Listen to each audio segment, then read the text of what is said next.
ব্রাইডের শুধুমাত্র হেয়ার স্টাইলে বাকি, কারেন্টটা গেলে চলে, তার মধ্যে ওর হয়ে যাচ্ছে দেরি, সবাই দিচ্ছে তারা। এই সিচুয়েশানে একজন মেকআপ আর্টিস্টের কী করণীয় সেটাই শেয়ার করবো আজকে তোমাদের সাথে। হেই হ্যালো এভরিওয়ান, আমি ব্রাইডাল মেকআপ আর্টিস্ট মধুমিতা। আজ আমি জানি আমি আমার ব্রাইডের ভিডিওটা শেয়ার করতে করতে বেশ অনেকটা লেট করে দিলাম, কিন্তু এর পরেও কিন্তু আমার 18 তারিখও একজন ব্রাইড ছিল, আরও একজন ব্রাইডের ভিডিও কিন্তু আমার শেয়ার করা বাকি আছে। মাত্র সিজনটা একটু শেষ হলে এবার আস্তে আস্তে কিন্তু সমস্ত ভিডিও, সমস্ত আপডেটগুলো তোমাদের সাথে শেয়ার করে নেব। এবার আসি আমার এই মিষ্টি ব্রাইডের কথায়। আজকে আমার ব্রাইডের মধ্যে কিন্তু একটা ছোট্ট সিমিলারিটি আছে, আশা করি তোমরা বুঝতে পেরে গেছো। শুধু নামেই সিমিলারিটি নেই, আমার আর ওর মধ্যে কিন্তু বিহেভিয়ারে অনেক সিমিলারিটি আছে। আমার ব্রাইড কিন্তু এতটাই ঠান্ডা, ধীর স্থিরা, সব থেকে বড় কথা হচ্ছে এতটা মানুষকে ও এনকারেজ করতে পারে কাজের বিষয়ে। ওর কাছে না গেলে আমি বুঝতে পারতাম না।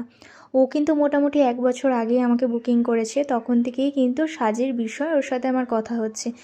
মেয়ে তখন থেকেই কিন্তু আমাকে বলে যাচ্ছে যে তুমি সবথেকে বেস্টটা করবে, আমি জানি তোমার কাজের প্রতি আমার বিশ্বাস আছে। এইটা কিন্তু একটা আর্টিস্টের পক্ষে অনেক বড় একটা কমপ্লিমেন্ট।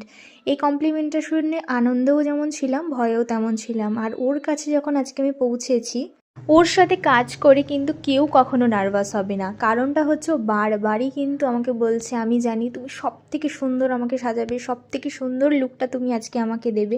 মানে মানুষের মনে যদি ভয়ও থাকে না, ওর কথা শুনে এমনিই ভয় ফুস হয়ে চলে যাবে। আমার কাজের প্রতি আমার থেকে কনফিডেন্স বেশি আজকের আমার ব্রাইডের ছিল। মানে আমার এত কনফিডেন্স ছিল না যতটা ওর আমার কাজকে নিয়ে কনফিডেন্স ছিল। আর আমি তো শুধু ওকে সাজাতে গিয়ে একটা জিনিসই ভাবছি, আজকে আমি ভগবান আমাকে একদম